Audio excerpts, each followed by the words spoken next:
Good afternoon sa inyo, my dear. Magpe-pre-reading ulit tayo. So, general reading po ito.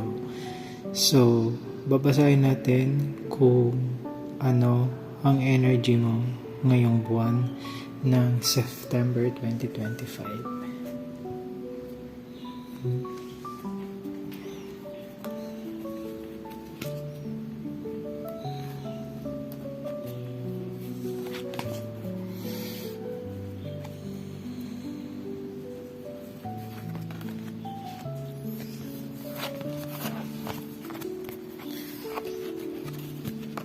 Ang card mo is the Earthy, the Sweet, and lastly is the Glow. No? So, sinasabi dito sa cards as represented ng the Earthy, the Sweet, and the Glow na card. Ibig sabihin nito na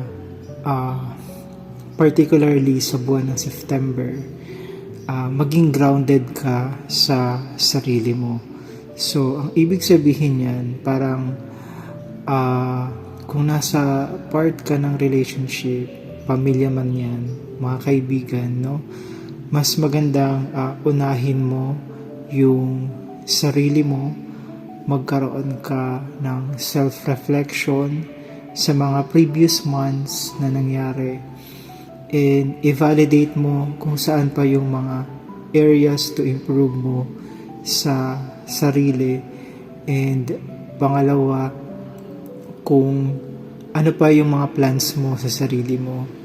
And sinasabi din na parang unahin mo yung sarili mo over dun sa mga taong mga nasa paligid mo, lalo kapag masyado ka nang nagsasacrifices.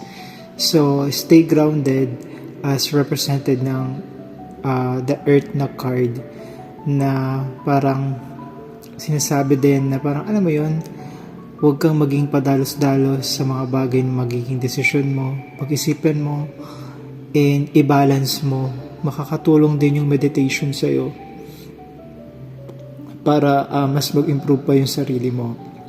And as represented in the Sweet and the Glow na card, ibig sabihin nito, a part of you, kapag nagawa mo yung pagiging grounded sa sarili, no?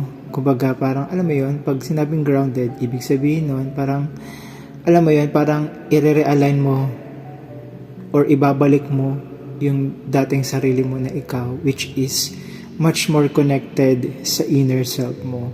So, as represented in the Sweet and the Glow card, ibig sabihin nito, lahat yon is magpo-prosper sa'yo. So, ikaw din yung makikinabang, no?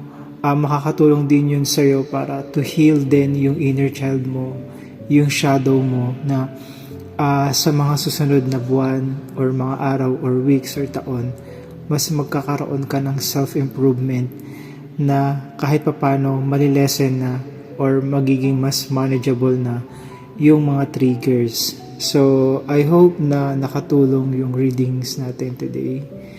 Thank you so much and have a blessed afternoon.